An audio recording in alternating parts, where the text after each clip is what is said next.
ರಾಜ್ಯ ಮಟ್ಟದ SSLC ಪೂರ್ವ ಸಿದ್ಧತಾ ಪರೀಕ್ಷೆ ಫೆಬ್ರವರಿ ಮಾರ್ಚ್ 2024. ವಿಷಯ ತೃತೀಯ ಭಾಷೆ ಹಿಂದಿ. ದಿನಾಂಕ 28/2/2024 ನಡೆದ ಈ ಪರೀಕ್ಷೆಯ ಕೀ ಉತ್ತರಗಳನ್ನು ನೋಡುವ. ಸೊ ದಯಮಾಡಿ ವಿಡಿಯೋನ ಲೈಕ್, ನಿಮ್ಮ ಫ್ರೆಂಡ್ ಸರ್ಕಲ್ಗೆ ಶೇರ್. ಫಸ್ಟ್ ಟೈಮ್ ವಾಚ್ ಮಾಡ್ತಿದ್ರೆ ಸಬ್ಸ್ಕ್ರೈಬ್ ಜೊತೆಗೆ ಬೆಲ್ ಐಕಾನ್ ಒತ್ತಲಿಕ್ಕೆ ಮರೆಯದಿರಿ. ಬಹು ಆಯ್ಕೆ ಪ್ರಶ್ನೆಗಳಲ್ಲಿ ಮೊದಲ ಪ್ರಶ್ನೆ ಇತ್ತು, ಬಹುತ್ ಶಬ್ದ ಕಾ ವಿಲೋಮ ರೂಪ ಹೇ ಅಂತ ಕೇಳಿದ್ದಾರೆ. ಆಪ್ಷನ್ ಬಿ ಕಮ್ ಅಂತಕ್ಕಂಥದ್ದು ಸರಿಯಾದ ಉತ್ತರ ಆಗ್ತದೆ. ಪ್ರಶ್ನೆ 2, ಕುತ್ತಾ ಶಬ್ದ ಕಾ ಸ್ತ್ರೀಲಿಂಗ ರೂಪ ಹೇ ಅಂತ ಕೇಳಿದ್ದಾರೆ. ಸೊ ಕುತ್ತದ ಏನಾಗ್ತದಪ್ಪ ಅಂದ್ರೆ ಡಿ ಕುತಿಯಾ ಅಂತಕ್ಕಂಥದ್ದು ಆಗ್ತದೆ. ಪ್ರಶ್ನೆ 3, ನಿಮ್ನಲಿಖಿತ್ ಮೈಸೆ ಬಹುವಚನ ಶಬ್ದ ಹೇ ಅಂತ ಕೇಳಿದ್ದಾರೆ. ಆಪ್ಷನ್ ಎ ಗಲಿಯಾ ಅಂತಕ್ಕಂಥದ್ದು ಬಹುವಚನ ರೂಪ ಆಗ್ತದೆ. ಪ್ರಶ್ನೆ 4, बैठना शब्द का प्रथम प्रेरणार्थक क्रिया रूप है ಅಂತ ಕೇಳಿದ್ದಾರೆ. ಆಪ್ಷನ್ ಸಿ ಬಿಠಾನಾ ಅಂತಕ್ಕಂಥದ್ದು ಸರಿಯಾದ ಉತ್ತರ ಆಗ್ತದೆ. ಸದೈವ ಶಬ್ದ ಕಿಸ್ ಸಂಧಿ ಕಾ ಉದಾಹರಣೆ ಹೇ ಕೇಳಿದ್ದಾರೆ. ಸದೈವ ಅನ್ನೋದು ಆಪ್ಷನ್ ಬಿ ವೃದ್ಧಿ ಸಂಧಿ ಅಂತಕ್ಕಂಥದ್ದು ಸರಿಯಾದ ಉತ್ತರ ಆಗ್ತದೆ. 6ನೇ ಪ್ರಶ್ನೆ, ದೇಶವಾಸಿ ಶಬ್ದ ಮೇ ಸಮಾಸ ಹೇ ಅಂತ ಕೇಳಿದರೆ ಡಿ ತತ್ಪುರುಷ ಸಮಾಸ ಅಂತಕ್ಕಂಥದ್ದು ಸರಿಯಾದ ಉತ್ತರ. 7ನೇ ಪ್ರಶ್ನೆ, ಘರ್ ಮೇ ಕೌನ್ ಹೇ ವಾಕ್ಯ ಮೇ ಪ್ರಯುಕ್ತ ವಿರಾಮ ಚಿಹ್ನೆ ಹೇ ಅಂತ ಕೇಳಿದ್ದಾರೆ. ಇಲ್ಲಿ ಆಯ್ಕೆ ಸಿ ಪೂರ್ಣ ವಿರಾಮ ಅನ್ನೋದು ಸರಿಯಾದ ಉತ್ತರ. ಬಚೇಂದ್ರಿ ಪಾಲ್ ಮಾತಾ ಹಂಸಾದೇಯಿ ನೇಗಿ ಹೇ ಅಂತ ಕೇಳಿದ್ದಾರೆ. ಸೊ ಬಚೇಂದ್ರಿ ಪಾಲ್ ಕಿ ಮಾತಾ ಹಂಸಾದೇಯಿ ನೇಗಿ ಹೈ ಅಂತಕ್ಕಂಥದ್ದು ರೈಟ್ ಆನ್ಸರ್. ಇನ್ನು ಸೆಕೆಂಡ್ ಮೇನಲ್ಲಿ ಅನುರೂಪತೆಗಳಿದಾವ. 9ನೇ ಪ್ರಶ್ನೆ, ಗಿಲ್ಲು ಕಿ ಆಂಖೆ ಚಂಚಲ್ ಚಮಕೀಲಿ ಗಿಲ್ಲು ಕಿ ಪೂಂಚ್ ಅಂತ ಕೇಳಿದ್ದಾರೆ. ಸೊ ದ ರೈಟ್ ಆನ್ಸರ್ ಏನಪ್ಪ ಅಂದ್ರೆ ಝಬ್ಬೆದಾರ್ ಅಂತಕ್ಕಂಥದ್ದು ಸರಿಯಾದ ಉತ್ತರ ಆಗಬೇಕು. ಪ್ರಶ್ನೆ 10ಕ್ಕೆ ಹೋಗೋದಾದ್ರೆ, ಎಸ್ ಬಸಂತ್ ಕಿ ಸಚ್ಚಾಯಿ ಏಕಾಂಕಿ ಆದ್ರೆ ಇಮಾನ್ದಾರೋ ಕೆ ಸಮ್ಮೇಳನ ಮೇ ಕೇಳಿದ್ದಾರೆ. ಸೊ ಇಮಾನ್ದಾರೋ ಕೆ ಸಮ್ಮೇಳನ ಮೇ ಅಂತಕ್ಕಂಥದ್ದು ಅದು ವ್ಯಂಗ್ಯ ರಚನಾ ಅಂತಕ್ಕಂಥದ್ದು ಆನ್ಸರ್. 11ನೇ ಪ್ರಶ್ನೆ, ಸಕ್ಸೇನಾ ಪರಿವಾರ ಕಾ ಕುತ್ತಾ ಶೀರು ಶರ್ಮಾ ಪರಿವಾರ ಕಾ ಕುತ್ತಾ ಕೇಳಿದ್ದಾರೆ. ಸೊ ಶರ್ಮಾ ಪರಿವಾರ ಕಾ ಕುತ್ತಾ ಝಬರು ಅನ್ನೋದು ರೈಟ್ ಆನ್ಸರ್. ಪ್ರಶ್ನೆ 12, ಬಾಲಕೃಷ್ಣ ಭೋಲಾ ಭಾಲಾ ಆದ್ರೆ ಬಲರಾಮ ಡ್ಯಾಶ್ ಕೇಳಿದ್ದಾರೆ. ಸೊ ಬಲರಾಮ ಅಂತಕ್ಕಂಥದ್ದು ಏನಪ್ಪ ಅಂದ್ರೆ ಸುಗಲಖೋರ್ ಅಂತಕ್ಕಂಥದ್ದು ಸರಿಯಾದ ಉತ್ತರ ಆಗ್ತದೆ. ಇನ್ನು ಒಂದು ವಾಕ್ಯದಲ್ಲಿ ಉತ್ತರಗಳನ್ನು ಬರೀಲಿಕ್ಕೆ ಇರ್ತಕ್ಕಂಥ 13ನೇ ಪ್ರಶ್ನೆ, ರೋಜ್ ಏಕ ಸೇಬ್ ಖಾನೆ ಸೆ ಕಿನ್ಕಿ ಜರೂರತ್ ನಹಿ रहेगी ಕೇಳಿದ್ದಾರೆ. ಆನ್ಸರ್ ರೋಜ್ ಏಕ ಸೇಬ್ ಖಾನೆ ಸೆ ಡಾಕ್ಟರ್ ಕಿ ಜರೂರತ್ ನಹಿ रहेगी ಅನ್ನೋದು ಬರೀಬೇಕು. ಪ್ರಶ್ನೆ 14, ಲೇಖಕ್ परसाई जी ने धूप का चश्मा कहाँ रखा था ಕೇಳಿದ್ದಾರೆ. ಸೊ ಲೇಖಕ್ परसाई जी ने धूप का चश्मा टेबल पर रखा था. 15ನೇ ಪ್ರಶ್ನೆ, ईश का दिया हुआ अनुपम धन क्या है. उत्तर समय ईश का दिया हुआ अनुपम धन है. 16ನೇ ಪ್ರಶ್ನೆ, हंस का गुण कैसा होता है. आंसर ನೋಡೋದಾದ್ರೆ हंस सिर्फ दूध पीकर पानी छोड़ने का गुण है ಅಂತಕ್ಕಂಥದ್ದನ್ನು ನೀವು ಬರಿಬೇಕು. ಇನ್ನು 2 ಅಂಕದ ಪ್ರಶ್ನೆಗಳಿಗೆ ಹೋಗೋಣ. ಅದರಲ್ಲಿ 17ನೇ ಪ್ರಶ್ನೆ, किंद्रो लालिम और किंचा लालीदाम ने किन किन जानवरों से मुलाकात की. आंसर ನೋಡೋದಾದ್ರೆ किंद्रो लालिम और किंचा लालीदाम ने हाथी, सांप, भैंस, मछली से मुलाकात की. ಅದೇ ತರ 18ನೇ ಪ್ರಶ್ನೆ ಇತ್ತು, धीरज सक्सेना को बुद्धिमान रोबोट की जरूरत क्यों थी. धीरज सक्सेना को बुद्धिमान रोबोट इसलिए ज़रूरत थी कि उनके नाती पोतों का होमवर्क कराने के लिए और अपना वर्ड प्रोसेसर का काम संभालने के लिए. 19ನೇ प्रश्न, कश्मीरी सेब पाठ का संदेश क्या है. लेखक अपने अनुभव बताते हुए पाठकों को सचेत करते हैं कि अगर खरीदारी करते समय सावधानी नहीं बरते तो धोखा खाने की संभावना होती है. 20ನೇ प्रश्न, नमाज के बारे में जैनुल आबदीन के विचार क्या थे. जैनुल आबदीन नमाज के बारे में कहते हैं कि जब तुम नमाज पढ़ते हो तो तुम अपने शरीर से इतर ब्रह्मांड का एक हिस्सा बन जाते हो जिसमें दौलत, आयु, जाति या धर्म पंथ का कोई भेदभाव नहीं होती. 21ನೇ प्रश्न, बालकृष्ण अपनी माता से क्या क्या शिकायतें करता है. सो बालकृष्ण अपनी माता से शिकायत करता है कि बलराम मुझे काला कहकर पुकारता है और मुझे मोल लिया है, और ऐसे भी कहता है कि सब ग्वाल ने चुटकी दे देकर मुझे चिढ़ाते हैं, उन्हें बलराम ही सिखाया है. 22ನೇ प्रश्न, कविता के आधार पर समय का सदुपयोग कैसे करना चाहिए. काम करने का जो अवसर प्राप्त होता है उसे व्यर्थ जाने न देना और समय को सच्चा साथी बना लेना, इस प्रकार समय का सदुपयोग कर सकते हैं। 23 सौरमंडल में शनि ग्रह का स्थान क्या है? सौरमंडल में सबसे बड़ा ग्रह बृहस्पति के बाद शनि ग्रह की कक्षा है। शनि सौरमंडल का दूसरा बड़ा ग्रह है। ಆಮೇಲೆ ಇದು ಶನಿ ಸೌರಮಂಡಲಕ ಸರ್ವಾಧಿಕ ಸುಂದರ ಗ್ರಹ ಅನ್ನೋದನ್ನು ಕೂಡ ಬರೀಬಹುದು। ಇದರಲ್ಲಿ ಆಯ್ಕೆ ಪ್ರಶ್ನೆ ಇದೆ, शनि का निर्माण किस प्रकार हुआ है? आंसर, बृहस्पति की तरह शनि का वायुमंडल भी हाइड्रोजन, हीलियम, मीथेन तथा एमोनियम गैसों से बना है। 24 शास्त्र में सत्य बोलने का तरीका कैसे समझाया गया है? किसी को परेशान करने, दुखी करने के उद्देश्य से सत्य बोलना नहीं चाहिए। काने को काना कहकर पुकारना या लंगड़े को उस जैसे नकल कर दिखाना सच बोलना नहीं होता, यह तो सिर्फ छेड़ना हुआ। इस बात को शास्त्र में समझाया गया है। नेक्स्ट, मीना मैडम ने अंत में छात्रों से क्या कहा? मीना मैडम ने अंत में छात्रों से कहते हैं कि आज के बच्चे ही कल के नागरिक हैं।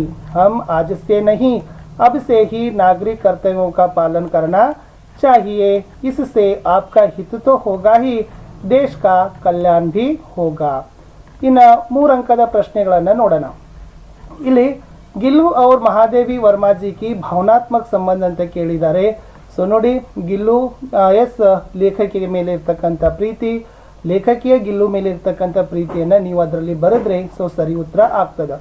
ಅಂದರೆ महादेवी वर्मा के पास बहुत से पशु पक्षी थे, उनका लगाव भी गिल्लू जैसे कम नहीं थे, परंतु गिल्लू महादेवी वर्मा जी को ज़्यादा प्यार था। लेखिका ने गिलहरी की बड़ी कठिनाई से थाली के पास बैठना सिखाया, जहां बैठकर गिल्लू को एक एक चावल उठाकर बड़ी सफाई से खाना सिखाया। जब गिल्लू की जीवन यात्रा का अंत आ ही गया, तब उसके पंजे इतने ठंडे हो रहे थे कि लेखिका ने उसे हीटर जलाया और उसे उष्णता देने का प्रयत्न किया। इन घटनाओं से पता चलता है कि महादेवी वर्मा जी को गिल्लू के प्रति अधिक ममता थी। नेक्स्ट क्वेश्चन, पंडित राजकिशोर के मानवीय गुण अनुसरणीय है, कैसे स्पष्ट कीजिए? पंडित राजकिशोर मजदूरों के नेता थे। वे गरीबों के प्रति हमेशा हमदर्दी दिखाते थे। इसी कारण वे गरीब बसंत के पास छलनी खरीदा। उसके भरोसे पर ही एक नोट उसके हाथ में दिया था। प्रताप द्वारा मोटार दुर्घटना के विषय मालूम होने पर वे सीधे अहिर टीले में रहने वाले घर जाते हैं। वहाँ डॉक्टर को भी बुलवाते हैं, इलाज करवाते हैं। इससे पता चलता है कि पंडित राजकिशोर के मानवीय अत्यंत उच्च स्थान में है। 27 वीडियो कॉन्फ्रेंस के बारे में लिखिए अथवा वीडियो कॉन्फ्रेंस की उपयुक्तता क्या है? वीडियो कॉन्फ्रेंस को काल्पनिक सभागार भी कहते हैं, यानी एक ही जगह में बैठकर दुनिया के कई देशों के प्रतिनिधियों के साथ 8-10 दूरदर्शन के पर्दे पर चर्चा कर सकते हैं। एक ही कमरे में बैठकर विभिन्न देशों में रहने वाले लोगों के साथ विचार विनिमय कर सकते हैं। नेक्स्ट, गांव को आदर्श गांव कैसे बनाया जा सकता है? गांव को साफ सुथरा रखने से, गांव के लोगों को एक नया जीवन प्रदान करने से, गांव में पेड़ पौधे लगाकर हरा भरा करने से, विशेष रूप से गांव में स्वच्छ वातावरण उत्पन्न करने से गांव को आदर्श गांव बनाया जा सकता है। 29 बचेंद्री पाल एक साहसी महिला हैं, कैसे स्पष्ट कीजिए? सो ಇಲ್ಲಿ ಏನು ಬರಿಬೇಕಾಗಿತ್ತಂದ್ರೆ, बचेंद्री पाल का बचपन बहुत ही मुश्किल में बीता। बचपन में बचेंद्री पाल रोज 5 किलोमीटर पैदल चलकर स्कूल जाता पड़ता था। सिलाई का काम सीख लिया और सिलाई करके पढ़ाई का खर्च जुटाने लगी। इसी तरह उन्होंने संस्कृत में MA तथा BEd तक की शिक्षा प्राप्त की। बचेंद्री पाल ने पहाड़ पर चढ़ने के लिए अनेक पहाड़ों पर चढ़कर अपने लक्ष्य को ताजी रखी। बचेंद्री ने एवरेस्ट चढ़ने के दिन सुबह 4 बजे उठी, बर्फ पिघलाई और चाय बनाई। कुछ बिस्कुट और आधी चॉकलेट को हल्का नाश्ता करने के पश्चात वे लगभग 5:30 बजे अपने तंबू से निकल पड़ी। इन 30 मातृभूमि कविता में भारत माता का स्वरूप कैसे वर्णित है? कवि भारत माता के स्वरूप के बारे में कहते हैं कि भारत माता के एक हाथ में न्याय का पताका है और दूसरे हाथ में ज्ञान का दीप है। इन दोनों के सहायता से जग का रूप बदल दे माँ। कोटि कोटि भारतवासी आज तेरे साथ है। भारत के सकल नगर और ग्राम में जय हिंद का नाद गूंजना चाहिए। 31 कविता के आधार पर आधुनिक मानव की भौतिक साधना का वर्णन कीजिए।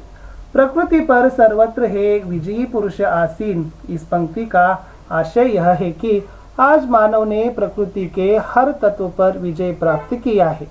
प्रकृति पर मानव सवार है एवं प्रकृति को अपने नियंत्रण में लाया है। नेक्स्ट दोहे का भावार्थ इತ್ತು ಅಲ್ಲಿ ಏನು ಬರಬೇಕಾಗಿತ್ತಂದ್ರೆ तुलसीदास जी कहते हैं कि राम नाम जपने से हम आंतरिक और बाह्य रूप से शुद्ध हो जाते हैं। जिस प्रकार दहलीज पर दिया रखने से घर के बाहर और अंदर प्रकाश फैलता है। ಅನುವಾದದಲ್ಲಿ ಏನು ಬರಿಬೇಕಾಗಿತ್ತು? ಬಾಲ್ಯಕಾಲದಲ್ಲಿ ಅಬ್ದುಲ್ ಕಲಾಂ ರವರಿಗೆ 3 ಒಳ್ಳೆಯ ಸ್ನೇಹಿತರಿದ್ದರು. ರಾಮಾನಂದ ಶಾಸ್ತ್ರಿ, ಅರವಿಂದನ್ ಮತ್ತು ಶಿವಪ್ರಕಾಶ. ಈ 3 ಬ್ರಾಹ್ಮಣ ಪರಿವಾರದವರಾಗಿದ್ದರು. ರಾಮಾನಂದ ಶಾಸ್ತ್ರಿಯು ರಾಮೇಶ್ವರಂ ಮಂದಿರದ ಎಲ್ಲರಿಗಿಂತ ಹಿರಿಯ ಅರ್ಚಕರಾಗಿದ್ದ ಪಕ್ಷಿ ಲಕ್ಷ್ಮಣ ಶಾಸ್ತ್ರಿಯ ಮಗನಾಗಿದ್ದನು. ಇನ್ನು 4 अंकದಲ್ಲಿ ಕರ್ನಾಟಕಕ್ಕೆ ಶಿಲ್ಪಕಲಾ का परिचय ಕೇಳಿದ್ದಾರೆ। कर्नाटक राज्य की शिल्पकला अनोखी है। बादामी, ऐहोळे, पट्टदकल्लु के मंदिरों की शिल्पकला और वास्तुकला अद्भुत है। बेलूरू, हलेबीडु, सोमनाथपुर के मंदिरों की मूर्तियां रामायण, महाभारत और पुराणों की कहानियां सुनाती है। श्रवण बेलगोला में 57 फुट ऊंची गोमटेश्वर की एक शिला मूर्ति दुनिया को त्याग और शांति का संदेश दे रही है। ಇಲ್ಲಿ ಇನ್ನೊಂದು ಪ್ರಶ್ನೆ ಇತ್ತು, कर्नाटक के साहित्यकारों की कन्नड़ भाषा तथा संस्कृति को क्या देन है? कर्नाटक के अनेक साहित्यकारों ने सारे संसार में कर्नाटक की कीर्ति फैलाया है। वचनकार बसवण्ण, क्रांतिकारी समाज सुधारक थे। अक्कमहादेवी, अलम प्रभु, सर्वज्ञ जैसे आदि संतों ने अपने वचनों द्वारा प्रेम, दया, धर्म की सीख दी है। आधुनिक काल के डॉक्टर चंद्रशेखर कंबात, गिरीश कर्नाड और प्रसिद्ध साहित्यकार है। इस तरह कन्नड़ भाषा तथा संस्कृति कर्नाटक के लिए गौरव प्रदान किया है। ಇನ್ನು 35ರಲ್ಲಿ ಹಾಡು ಬರಿಬೇಕಿತ್ತು। 4 सालಗಳು असफलता एक चुनौती है, इसे स्वीकार करो, क्या कमी रह गई देखो और सुधार करो, जब तक न सफल हो नींद चैन को त्यागो तुम, संघर्ष का मैदान छोड़कर मत भागो तुम। ಇನ್ನು ನಿಮಗೆ ಪ್ಯಾಸೇಜ್ ಅನ್ನು ಕೊಟ್ಟಿದ್ರು, ವೆರಿ ಈಸಿಯಾಗಿರ್ತಕ್ಕಂಥ ಪ್ಯಾಸೇಜ್ ಇದೆ। कबीर दास का जन्म कहाँ हुआ ಅಂತ ಕೇಳಿದ್ದಾರೆ। आंसर कबीर दास जी का जन्म काशी में हुआ। सेकंड क्वेश्चन, कबीर दास का जन्म किस परिवार में हुआ था? कबीर दास का जन्म एक ब्राह्मण परिवार में हुआ था। कबीर दास का लालन पालन किसने किया? कबीर दास का लालन पालन नीमा और नीरू नामक जुलाहा दंपति ने किया। कबीर दास ने क्या प्रयास किया? आंसर, कबीर दास ने समाज की कुरीतियों को दूर करने का प्रयास किया। ಇನ್ನು ನಿಬಂಧ ಇದೆ, ಒಂದನೇದು ಜನಸಂಖ್ಯಾ ವಿಸ್ಫೋಟ, ಅದರಲ್ಲಿ ಪ್ರಸ್ತಾವನಾ, ವೃದ್ಧಿ ಕೆ ಕಾರಣ, ಪರಿಣಾಮ और ಉಪಚಾರ, ಉಪಸಂಹಾರ ಎಲ್ಲದಕ್ಕೂ ಏನು ಮಾಡ್ತಾರಪ್ಪ ಅಂತಂದರೆ ಎಸ್ 1 ಅಂಕ, ಇದಕ್ಕೆ 2 ಅಂಕ, ಇದಕ್ಕೆ 1 ಅಂಕ, ವಾಕ್ಯ ಪ್ರಯೋಗ, ಭಾಷಾ ಶಾಲಾ ಶೈಲಿಗೆ ಅಂಕಗಳು ಹೆಚ್ಚಿರ್ತದೆ। ಬೇರೋಜ್ಗಾರಿ ಅಂದರೆ ನಿರುದ್ಯೋಗ, ಇಂಟರ್ನೆಟ್ ಟೆಕ್ ವರದಾನ। ಸೊ ನೋಡಿ, ನಾನು ಇಲ್ಲಿ ಇಂಟರ್ನೆಟ್ ಬಗ್ಗೆ ಬರೆದಿದ್ದೀನಿ, ಆಲ್ರೆಡಿ ಪಾಠ ಇದೆ। ಫಸ್ಟ್ ಪ್ರಸ್ತಾವನೆ ಬರೀಬೇಕು, ಅರ್ಥ, ಯೋಗದಾನ ಅಂದರೆ ಲಾಭಗಳನ್ನು ಎಲ್ಲ ನೀಟಾಗಿ ಬರೆದು ಲಾಸ್ಟ್ ಉಪಸಂಹಾರ ಬರೆದ್ರೆ 4 ಮಾರ್ಕ್ಸು ಕೊಡ್ತಾರೆ। ಇನ್ನು ಈ ಪತ್ರದಲ್ಲಿ ಒಂದನೇದು ಮಾತಾಜಿ पिताजी को पत्र ಕೇಳಿದ್ದಾರೆ, पढ़ाई के प्रगति के बारे में बताते हुए। ಆಮೇಲೆ भाई के विवाह में शामिल होने के कारण 3 दिन की छुट्टी, कक्षा अध्यापक ಸ್ವಲ್ಪ ಚೇಂಜ್ ಮಾಡಿದ್ದಾರೆ। ಫಸ್ಟ್ ದಿನಾಂಕ, ಆಮೇಲೆ ಊರು, ಆಮೇಲೆ ನಿಮ್ಮ ಹೆಸರು ತ್ರಿಶಾಂತ ಕುಮಾರ, ಸರ್ಕಾರಿ ಹೈಸ್ಕೂಲ್ ತೊರಲಕ್ಕಿ, ಮಾಲೂರು ತಾಲೂಕು, ಕೋಲಾರ ಜಿಲ್ಲಾ, ಸೇವಾ में कक्षा अध्यापक जी। ಇಲ್ಲಿ ಎಷ್ಟನೇ ಕಕ್ಷಾ ಇದ್ದಾನೆ? ತ್ರಿಶಾಂತ್ ಕುಮಾರ, 10वीं ಕಕ್ಷಾ ಅಂದರೆ ಇಲ್ಲಿ 10वीं ಕಕ್ಷಾ ಅಂತ ಬರೀಬೇಕು, ಓಕೆನಾ। ಸರ್ಕಾರಿ ಹೈಸ್ಕೂಲ್ ತೊರಲಕ್ಕಿ, ಮಾಲೂರು ತಾಲೂಕು, ಕೋಲಾರ ಜಿಲ್ಲಾ। ಮಾನ್ಯवर, ವಿಷಯ छुट्टी के लिए प्रार्थना पत्र। ಸೊ ಇದನ್ನು ನೀವೇನು ಮಾಡಬೇಕು? भाई के कारण ಅಂತ ಕೇಳಿದ್ದಾರೆ। ಸೊ ಇಲ್ಲಿ मेरा भाई का शादी है, ओके, इसलिए स्कूल जाने में या स्कूल आने में नहीं हो सकता है, इस कारण मुझे 3 दिन की छुट्टी चाहिए। पत्र मेले तारीख ಇದೆ, 28 ಇದೆ. ಸೊ ಇಲ್ಲಿ 29, 30 ಮತ್ತು 1 ತಾರೀಕರವರೆಗೆ ರಜೆಗಳನ್ನು ಬೇಡಿದ್ದಾರೆ. ಸೊ ಈ ಥರ ನೀವೇನು ಮಾಡಬೇಕು, ಆಪ್ಕಾ ಆಜ್ಞಾಕಾರಿ ಛಾತ್ರ ತ್ರಿಶಾಂತ ಕುಮಾರ ಧನ್ಯವಾದ. ಇಲ್ಲಿ ಅಭಿಭಾವಕ್ಕೆ ಹಸ್ತಾಕ್ಷರ ಅಂತಲೂ ಕೂಡ ಏನು ಮಾಡ್ಬೋದಾಗಿತ್ತು, ಬರಿಬೋದಿತ್ತು. ಇಷ್ಟಿತ್ತು ಇಂದು ನಡೆದಿರ್ತಕ್ಕಂಥ SSLC